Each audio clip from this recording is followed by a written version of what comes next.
One of my neighbors in Eretz Yisrael,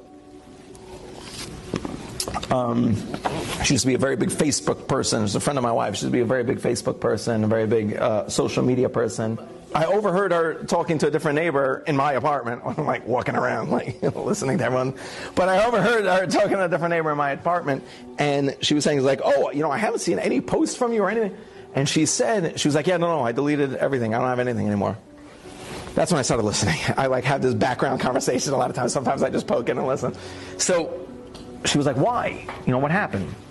She said, I was in America at a wedding, and there was a cousin of the other side that was there. She was like, and the husband and wife were horrifically, embarrassingly arguing out loud the entire time.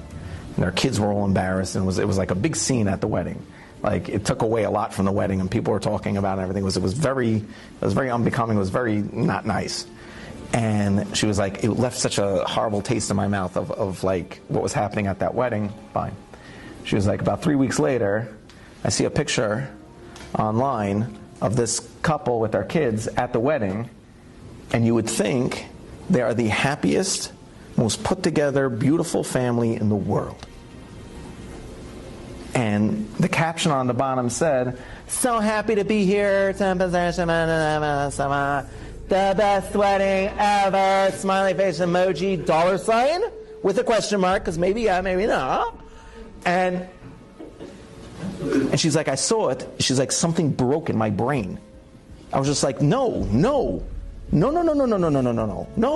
ruined that night. You ruined that night for so many people. You fucking liar. You stinking liar. You ruined that night. You can't post this picture. And then she started thinking to herself, she's like, wait, I do that. And then she started scrolling, and she's like, oh, no. I think everybody's doing that. I think they're all lying.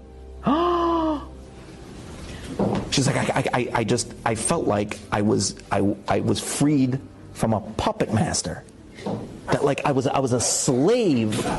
I shouldn't say certain things. I know not to say them. I don't know how that I was a slave.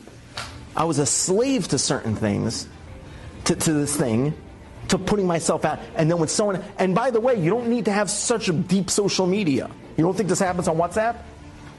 Statuses. Everyone, the statuses. A person posts a picture of like, oh, just coming home, in my Ferrari. It's just, big life problems. Can't get my Ferrari into the driveway because the minivan's there. Like one of these, what do they call them? T9, is it T9, T4s? Is that what it's called? T4s? Right? One of these, what do you call it? Oh, just doing arts and crafts with the kids because that's what we do every Tuesday before my husband comes home and has his steak dinner that I've been preparing since this morning after I got all the laundry done. And then everyone else is like, oh, God, I hate that person. It's lies. None of it's true. None of it's reality. Thank you for listening to the Guard Your Eyes Daily Chizuk broadcast. Pass them on to your friends and help spread Kedusha in the world.